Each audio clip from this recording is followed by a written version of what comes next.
falar sobre casal e sobre divórcio, acabam por ter que dizer muitas vezes as mesmas coisas, porque não é possível fugir a determinadas questões que são centrais e que são fulcrais. E em relação à sexualidade, neste caso ligada à adolescência ou à juventude, é evidente que há muitas... É um tema que continua a ser importante, menos importante não, estou a errar. Com algumas diferenças. Com algumas diferenças em relação ao que era há 20 ou 30 anos, quando eu comecei, 30 e tal anos, quando comecei. Quando dizia menos importante, queria dizer provavelmente com mais ganhos, é isso? Que as pessoas, isso é o otimista que eu sou, que continua a haver, por parte dos adolescentes, dos jovens e também dos adultos, muito desconhecimento em relação à psicofisiologia da sexualidade, nomeadamente das diferenças entre a psicofisiologia da sexualidade masculina e feminina. Continua a haver, na minha opinião, mas claramente há uma atitude mais saudável, se pudermos chamar assim, em relação à sexualidade. Continua a haver medos, continua a haver mitos, continua a haver angústias. Que fazem parte de quase toda a linha desenvolvimental. Os medos, as falsas crenças, os mitos, as angústias. Claro, não é? Claro. Na sexualidade, mas não apenas na sexualidade. E que depois se manifestam também na sexualidade, mas na sexualidade especificamente. Especificamente. Nós estávamos aqui a falar das diferenças, que tem havido algumas diferenças. A Cristina fez um trabalho sobre esta questão exatamente, sobre o que os jovens pensam sobre a sexualidade e também sobre o conhecimento. O conhecimento que os jovens têm da sexualidade? Sim, práticas, o conhecimento, os significados que eles atribuem. Antes de entrar nesta conversa, queria relembrar que isto é uma investigação de cariz exploratório, portanto não é representativo. De qualquer forma, como demos voz aos jovens, foi uma forma também retrata um pouco os cotidianos e a percepção que os jovens têm em relação a à sua própria sexualidade. E este otimismo manifesta-se? Ou seja, há de facto diferenças?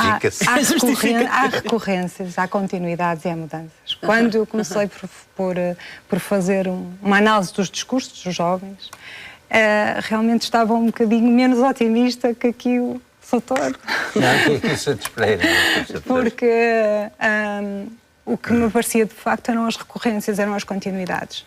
Mas a grande mudança, se é que podemos dizer, é a legitimidade da sexualidade juvenil nos jovens. A legitimidade que é percebida quer pela família, pelos pais, quer pelos próprios, quer pela sociedade. E, portanto, há uma legitimidade que não era percebida, nem sentida, nem percepcionada se nós recuarmos aos anos 60, 70, 80. E, portanto... E por eles é percebido? Eu aqui tenho algumas dúvidas. Porque sinto que para alguns jovens, exatamente porque os fatores culturais ainda estão presentes, ou estarão sempre presentes, e há uma mudança. Nós estamos, para além da crise na adolescência, que é o desenvolvimental e acontece sempre, temos uma crise social relativamente a muitas mudanças novas neste momento histórico. Claro, sim. E há dois discursos em simultâneo. Um discurso que legitima, de facto, e daí provavelmente o otimismo, e um discurso que eu penso se mantém. E então deixa um bocadinho o jovem numa atitude, como nós poderíamos dizer, esquizofrenizante. Ou seja, é como se estivesse numa linha de trânsito, tem simultaneamente um sinal de obrigatório seguir em frente e obrigatório parar. Não sei o que pensam sobre isto, mas sinto um pouco que andamos por aqui. Acho, e a minha experiência clínica vai apontando no sentido de que já aparece muita gente, por exemplo, preocupada, muita gente de 19, 20, 21 anos, preocupada porque ainda não teve experiências sexuais nessa idade. Eu diria que isso é tão normal como ter tido, mas que se preocupam com isso, o que mostra que o paradigma, num certo sentido, mudou. Antigamente, pelo menos não era tão explícito, e é curioso que antigamente eram os homens, porque há um duplo padrão em relação à sexualidade que continua a existir. Continua. Em que os homens são muito mais instrumentais, muito mais ligados ao prazer físico, se quisermos chamar assim. Ao desempenho, não é? Ao desempenho, à questão do desempenho. E as mulheres muito mais ligadas aos afetos, e em que a sexualidade, quando acontece e quando é boa, é, vamos dizer assim, a cereja no topo do bolo. Os rapazes são mais instrumentais, são mais ligam a sexualidade mais à sexualidade. Eu acho que isto vai mudando. Ou seja, os homens vão tendo uma sensibilidade nesta perspectiva cada vez mais feminina. E isto já nos jovens acontece e claramente acontece com a idade. A idade, a minha percepção, vai diminuindo esta diferença de géneros e este duplo padrão. Concorda comigo se eu disser, não é que os homens tenham agora uma sexualidade mais feminina, mas é que eles são educados segundo o padrão que as mulheres eram educadas. Claro que sim, mais o que neste torna sentido. a sexualidade muito mais gratificante para eles também. Portanto, não é uma questão dos homens e das mulheres, é uma questão da forma como foram educados os homens e as mulheres. E as mulheres, por outro lado, se quisermos dizer isto de outra maneira, são muito mais, têm uma sensibilidade muito mais, à maneira antiga, masculina. Curtem a sexualidade pela sexualidade. Pela forma como eram educados os homens antigamente. Da forma como eram educados os homens. Isto está a aproximar-se. E é evidente que quando duas pessoas se encontram numa interação sexual e existe investimento e existe desinibição em relação ao prazer que a sexualidade deve dar para um e para o outro, estão criadas as condições para que as coisas corram bem. Depois ainda faltam outras coisas, falta, de facto, o conhecimento da psicofisiologia da sexualidade masculina e feminina e das diferenças que existem entre os homens e as mulheres, e que era bom que os homens soubessem e era bom que as mulheres também soubessem. Mas eu, por acaso, em relação a este duplo padrão de género, ainda vejo aqui, de acordo com os discursos dos jovens, algum distanciamento. Ainda está muito marcado. Algum distanciamento. Que é de facto, o que disse em relação à iniciação, à primeira relação sexual, à relação...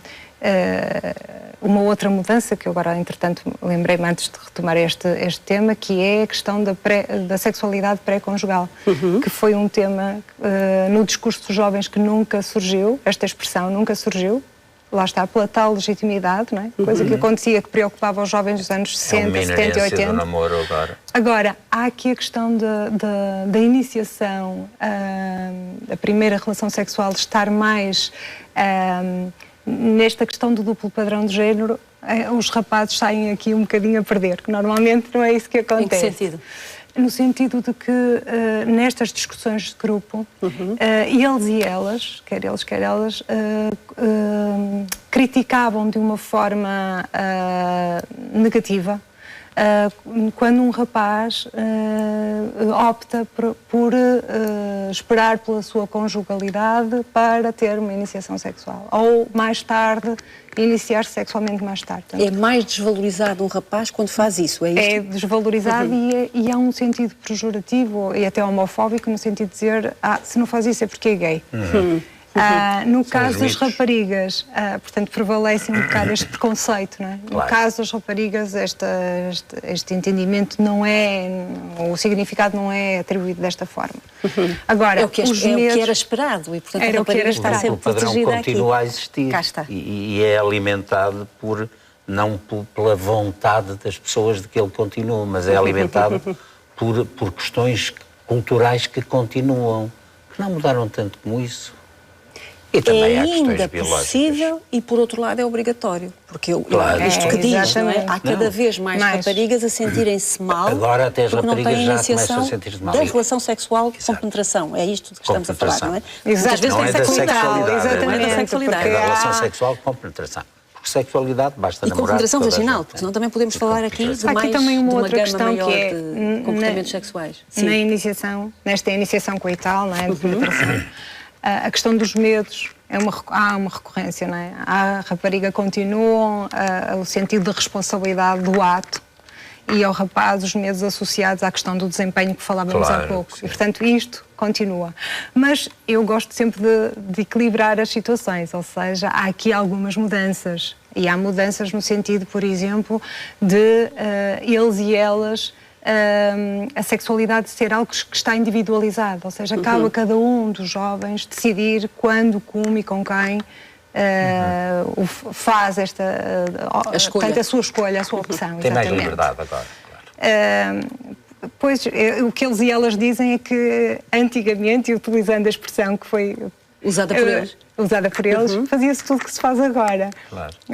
Só que atrás da porta. Portanto, pronto. Provavelmente esta questão da sexualidade está muito mais no espaço público, não é? E se entendermos liberdade por isto, é verdade, está no espaço privado, mas também veio para o espaço público. E há não uma é? permissividade social francamente maior. A tal legitimidade, não é? Uma legitimidade francamente É maior. vista, é exposta, é sabida e é mais partilhada.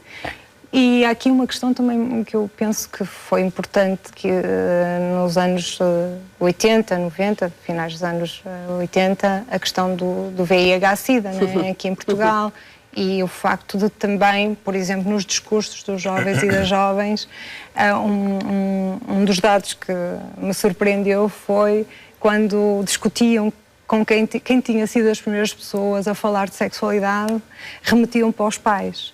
E isto era algo que não estava de acordo com as investigações feitas até então, não é?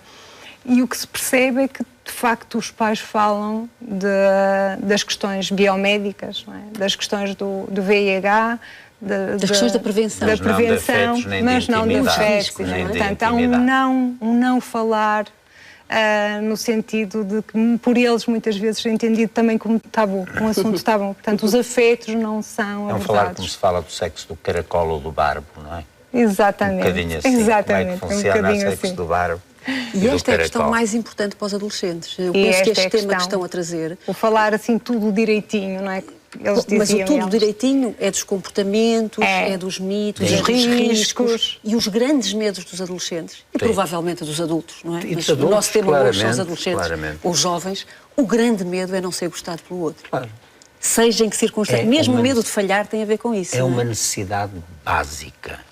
E, de facto, é importante que os afetos são, neste momento, o cimento das relações de casal, sejam de namoro, sejam de casamento, sejam de união de facto. E esses afetos são qualquer coisa que tem que ser trabalhada praticamente diariamente, e quando quando as pessoas começam a esquecer-se de os trabalhar, a tendência é que os afetos diminuam e que a intimidade diminua e que começa a aparecer por parte de um ou de outro dos membros do casal a sensação de estar defraudado, a sentir-se mal na relação. E, de facto, é importante sermos amados, é muito importante. E a sexualidade é uma coisa normal, natural. O grande medo, eu diria, telúrico dos rapazes e dos homens é a falência erétil, é o perderem a ereção. Mas voltamos à mesma questão. É esse medo, em última instância, com medo de, ao perder a ereção, de não serem amados. Não ser Não ser gostado. gostado. Claramente sim. Ou seja, é a intimidade que agora justifica as relações, que mantém e porventura até hipertrofia este medo de rejeição. No fundo é um medo de rejeição, tem aí toda a razão. Eu quase que passava para a expressão do sexo amoroso, não é? Eu faço Queres sexo contar amoroso. essa história? Isso é muito interessante. É muito bonita esta expressão. É uma história... E é o título do teu livro, do não é? livro. É um livro que resulta desta investigação. Isto foi só para fazer um enquadramento. Esta investigação, portanto, foi feita em grupos de discussão, focos de grupo, com 54 jovens daqui do distrito do Porto, e com idades entre os 17 e os 23 anos, só para contextualizar. E numa destas discussões, num dos grupos, uma das raparigas queria colocar uma questão e, entretanto, estava... eu quero colocar uma questão, e nunca mais desenvolvi a questão. E, entretanto, depois lá foi colocando, os outros pressionaram, então coloca lá. É que eu estou a pensar se nós fazemos sexo ou amor, porque a primeira relação já aconteceu e foi o momento do amor, as velinhas, o escolher o local, porque aqui também está uma mudança. Portanto, a primeira relação é vista como amor. Como amor. É isso? Exatamente. E a primeira relação já não é como nos anos 60 e 70, algumas investigações nos mostravam que os rapazes se iniciavam através da prostituição. Levados pelos pais. Pelos pais, não é? Ou por outros elementos da família, tocados pelos pais. Ou pelo pai. Tocados pelo pai. Sim, pelos pais, não os dois, os pais homens. O pai homem. O pai homem. E que agora a primeira relação sexual é com uma pessoa conhecida, e de quem se gosta. a namorada, alguém que lhes cria a vontade, a eles e a elas, não é? Portanto, é um parceiro ou uma parceira com quem eles já têm alguma intimidade. E isto também é uma diferença de facto. Portanto, esta é uma mudança. Esta é uma mudança, não é? E nesta questão, portanto, nesta discussão surgiu eu faço sexo amoroso. Portanto, faço sexo e faço amor. Faço sexo amoroso. Ou seja, essa foi a forma como ela resolveu esta questão. E foi quase... Não há uma isto foi dicotomia. ela, mas no sentido do grupo, rapidamente chegou esta... Também esta foi quase em uníssono, não é? Digamos que dá jeito de fazer sexo amoroso. Dá claro. jeito. Agora também... Diga. Diga, Não, eu já... importante dizer isto. Há uma frustração, às vezes, muito grande por parte das raparigas quando, da primeira vez, porque está a falar da primeira vez com penetração, não é? Mas eu diria também dos rapazes, das raparigas. Não, eu sei, a primeira vez dos raparigas e dos rapazes. Vou dizer outra coisa. É que, por norma, ou os rapazes funcionam e não têm pela angústia, porque a angústia pode provocar uma disfunção erétil, não tem disfunção erétil, mas as raparigas que adoravam beijar, acariciar o namorado e o rapaz de quem gostavam, muitas vezes, quando a penetração acontece, sentem que as coisas não são tão boas como sim, esses relatos também foi... Como desejariam. Claro que aparecem muitas vezes. Isto porquê? Porque, de facto, frequentemente a vagina não é muito inervada do ponto de vista erótico. E de facto, não é um nirvana, muitas vezes, para as mulheres. E eu não quero exagerar, mas, eventualmente, há um grupo muito grande de mulheres, 50%, muito perto disso, ou um pouco menos, que não conseguem, pura e simplesmente, inicialmente, quando são jovens, orgasmos com penetração do pênis. Claro que nem tudo se resume aos orgasmos, como nem tudo se resume à genitalidade. E nem tudo se resume ao orgasmo com penetração do pênis. E nem tudo se resume ao orgasmo com penetração. Ao fisiológico, porque também há aqui um lado cultural, não é? Que é o facto das raparigas terem expectativas no sentido de romancearem as velinhas, o espaço, a escolha, e os rapazes também, mas no caso... Se nós que tivéssemos inventado isso, inventávamos que aquela primeira vez ia ser muito boa para os rapazes e muito boa para as raparigas. E frequentemente não é. Isso não deve ser um drama, deve saber-se que é assim, e que a sexualidade feminina, isto é uma evidência, acho que a Gabriela concorda, com certeza, é uma evidência, a sexualidade feminina tende, em relações bem estruturadas e com atitudes saudáveis face a ela, tende a melhorar com a experiência, com a desinibição ao longo da vida. Dizendo isto de outra maneira, biologicamente o sexo para os homens é mais bruto, mais animal. E as mulheres, como que, se quiser dizer de outra maneira, o único orgasmo biologicamente necessário para a preservação da espécie, e eu não conhecendo e não conheço nenhuma maneira mais divertida de fazer preservar a espécie, senão do que essa, mas a verdade é que também serve para isso. E nos animais serve só para isso. Mas as mulheres conseguiram, em minha opinião, pelo desenvolvimento do seu sistema nervoso central, conseguiram ser capazes de ter prazer durante todo o mês e não apenas no período fértil, que é, em geral, quando os animais fêmeas admitem o coito. E isso é, de facto, um bónus que o desenvolvimento do sistema nervoso central, que ser humano deu às mulheres.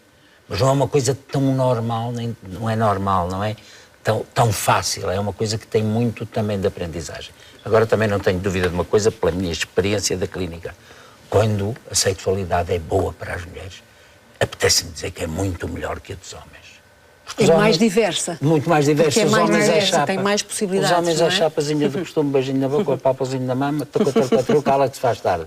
E as mulheres passam ao lado do prazer, a grandíssima maioria delas, com este padrão de sexualidade masculina, bem portuguesa, bem macha. Estamos naturalmente a falar de padrões muito estruturados para os homens e para as mulheres em termos educacionais. Têm mudado e, se pensarmos nas mulheres lésbicas, nos homens homossexuais, isto que estamos a dizer em relação ao homem também generaliza. Ou seja, como há uma alteração na forma de estar, é possível desfrutar da sexualidade de uma outra maneira. Esta já é a parte cultural, não é? Claro, exato. Porque eu penso que está a dar trouxe um aspecto importantíssimo, que há pouco já tinha referido, da psicofisiologia e da informação que não se tem, não é? E esta é muito importante.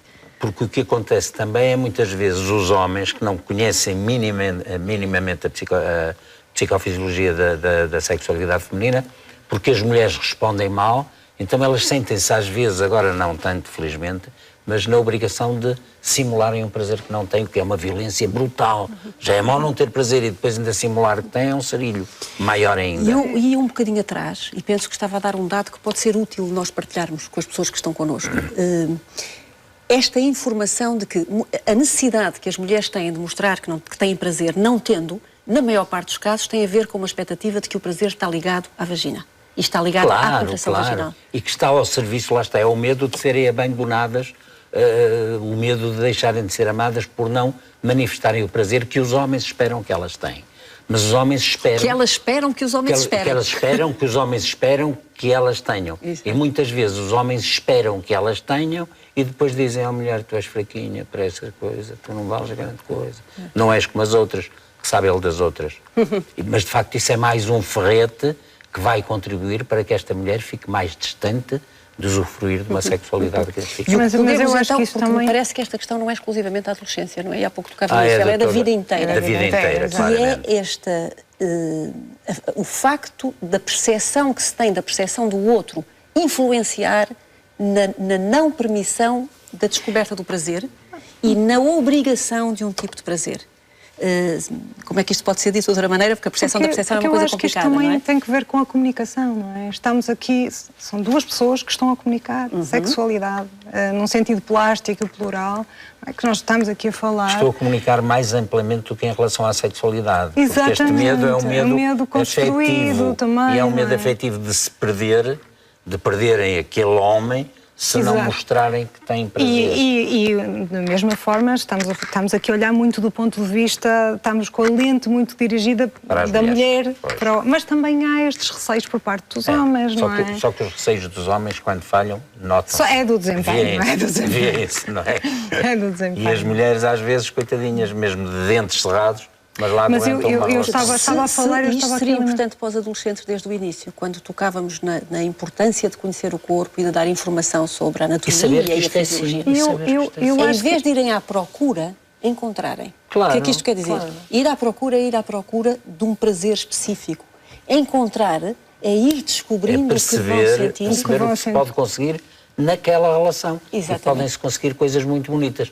Não podem estar pré-expectáveis. É descobrir na relação. Mas isso hoje em dia também é complicado, porque há muitas, mas mais provavelmente na atualidade. Mais complicado hoje em dia? Cá está uma das diferenças, agora ao contrário. Temos ao contrário, porque temos as novas tecnologias de comunicação e de informação, não é? Os jovens veem filmes pornográficos sem os comprar, portanto estão de alguma forma, e eu tive conhecimento de sites, não é? Gratuitos. Há algum dado que eles deem novo? Porque esta é uma questão que nós desconhecemos. A nossa geração não sabe de todo como é que as novas gerações, o que é que vêem? Não sabemos de todo. Não sabemos falar sobre isso. Eles veem, falam muito entre pares, veem filmes pornográficos.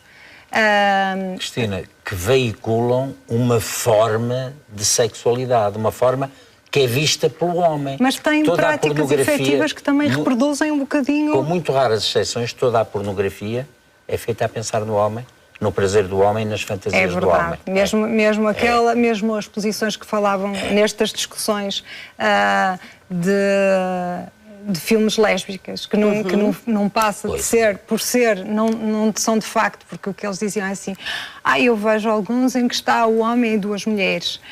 De facto é um filme super heterossexual. Muitas vezes são filmes lésbicos para agradarem aos heterossexuais. Exatamente. São filmes que é uma com duas mulheres em interação. Que é uma fantasia dos heterossexuais também. O que eu achei interessante nestes discursos é que algumas destes comportamentos e destas práticas dos próprios filmes são, de facto, também, efetivamente, práticas dos jovens. Num primeiro momento... Que os assumem. E que vão digamos que reproduzem. Por um lado tem um lado positivo, porque a tal relação coital, não é? fica, muitas vezes, passa para além de... E o crescimento é feito, quer rapaz, rapariga, em simultâneo. Agora, há aqui um dado interessante que eu gostava de partilhar, que é a questão de moralmente, ainda continuamos também nesta questão do duplo padrão de género. Moralmente, para o rapaz e para a rapariga, a forma como o modelo relacional é pensado. No caso dos rapazes, há quase que aqui 2 momentos. Há um primeiro momento de experimentação e, portanto, que é permitido ao rapaz ter vários parceiros ou parceiras, não é? E continua a ser desejável experimentar sem muito afeto? Que Santos Pereira tocava nisto há pouco, não é? Os rapazes e que é permitido. Eram mais empurrados para isto, mais do que permitido. Moralmente. É desejado. Não é só permitido. Imposto Mas quase também é desejado pelas raparigas. E aqui há uma mudança, que também é desejado pelas raparigas. Só que nestes grupos de discussão, eles são vistos como heróis e elas como vadias. Isto, expressões utilizadas... Estas expressões são muito suaves, as que estás a utilizar. São muito suaves. São também, mas são também, é assim, mas é nessa linha, todo. E depois, portanto, neste percurso, nesta trajetória, então o que vemos é que o rapaz é permitido um momento de conhecimento, da experimentação, e eles e elas aceitam isso como moralmente legítimo. E por parte das raparigas há um só momento. E depois eles passam para o segundo momento, que é o da relação séria. Séria expressão utilizada com também. Intimidade, digamos assim, afetiva. O sério, estou a utilizar as palavras deles, são as palavras deles e delas. Deles e delas, porque aqui os discursos não há mesmo, o duplo padrão de género está quer nos discursos dos rapazes, quer nos das raparigas. Por isso é o duplo padrão, exatamente. Por isso é um duplo padrão, no sentido de que no caso das raparigas, o percurso e a trajetória é feita sem... Moralmente não é aceitável que uma rapariga tenha o tal momento da experimentação. Era como se houvesse uma fase de transição, é? Há uma fase de permissão em que é possível experimentar e isto não tem implicações para o futuro. Exatamente. E nelas não? Nelas não. Mesmo elas sentem assim. Sentem assim e eles também sentem assim em relação a elas. Elas sentem em relação a elas e sentem. E mesmo em relação aos pais também têm esta expectativa. Não dos rapazes e não das raparigas. Claro que sim. Porque senão, desde logo, só para fazer aqui também um parênteses, há aqui por exemplo, a preocupação dos pais e das mães. Eu quando falo pais, é pais e mães, não é? Dos pais e das mães na iniciação da sexualidade dos filhos, em que, em relação às raparigas, há aqui também, de novo, um lado biomédico, que é o levar à consulta de planeamento familiar. E no lado dos rapazes... Para evitar uma consequência negativa da sexualidade. Mas no lado dos rapazes, por exemplo, um dos rapazes que contava nesta discussão em grupo... São as doenças sexualmente transmissíveis. Não é? E que a primeira vez que foi de férias sozinho com os amigos, quando abriu a mala... tinha uma caixa de preservativos, claro. E portanto tinha sido a mãe que tinha colocado os preservativos. No caso das raparigas, não, nem sempre pode, porque no caso dos rapazes, por acaso, tanto falam as mães. As mães é que se preocupam, os pais querem que eles sejam machos. O que aqui acontece é que no caso... E não se preocupam com estas coisas. Eu estava só para completar esta ideia, no caso dos rapazes, o falar de sexualidade são ambos, mães e pais. No caso das raparigas é um assunto mais levado para a intimidade, um assunto mais recatado e são as mães. Normalmente, ou de acordo com os discursos destes jovens, não são os pais. São o aspecto biomédico, usando a expressão que usaste há pouco, refere-se, encontras na relação mãe-filha e não na relação mãe-filho. É isto? Exatamente. Embora esteja lá o preservativo. Está lá o preservativo, portanto, sim. Isto já é um dado até de mudança. Sim, exatamente. Até de mudança, não é? Exatamente. A esse nível, sim. Ou seja, as raparigas continuam a ser responsáveis ou responsabilizadas pela questão da prevenção da gravidez. Da gravidez. E os rapazes responsabilizados pela prevenção das doenças. Exatamente. Quando deviam ser os dois responsabilizados pela prevenção destes dois aspectos, cada um do seu lado. Uma outra questão que é interessante, e isso também é transversal pelos estudos comparativos que vamos fazendo, entretanto, não só dos jovens, mas também dos adultos, que é a questão da seleção e da opção pela contracepção, que está intimamente ligada com o tipo de relacionamento. Ou seja, no caso de relacionamentos pontuais, sem o sério, a relação séria, é usado preservativo. a partir do momento em que o jovem e a jovem sente que aquilo é uma relação séria, e uma relação séria pode ser uma relação que tem um mês, mas que é assumido como uma relação de namoro, que é assim traduzido... Como um investimento, digamos assim, afetivo. Passa a deixar de ser o preservativo e passa a ser a pílula. Portanto, o rapaz deixa de se responsabilizar. Deixa de se responsabilizar. Que é um risco muito grande, não é? Pois é. É um risco muito grande. E a rapariga, porventura, deixa de se responsabilizar, deixam os dois de se responsabilizar pelas doenças Pelas doenças transmissíveis. sexualmente Exatamente. transmissíveis. Aliás, há aqui uma outra questão que eu acho que, enquanto comunidade científica, temos que estar, de facto, bastante preocupados, que é o assumirem, e isso está aqui nos discursos, o assumirem que comunidade científica e a sociedade em geral, porque isto tem por trás um estigma muito Somos grande. todos responsáveis. Somos todos responsáveis, que é a questão de manifestarem claramente que é preferível terem a doença, a SIDA, do que engravidar. Porque a gravidez é rapidamente percebida. Portanto, em 4, 5 meses a rapariga tem que assumir, e neste caso o rapaz tem, ainda que indiretamente... Vais cair em cima rapidamente. Tem uma implicação indireta. Vais cair em cima rapidamente. Exato. Mas ainda assim continuam-se a termo é mesmo este, a desresponsabilizarem-se. E no caso da SIDA, não é? Passa a ser entendida como uma doença crónica e, portanto, é desvalorizada.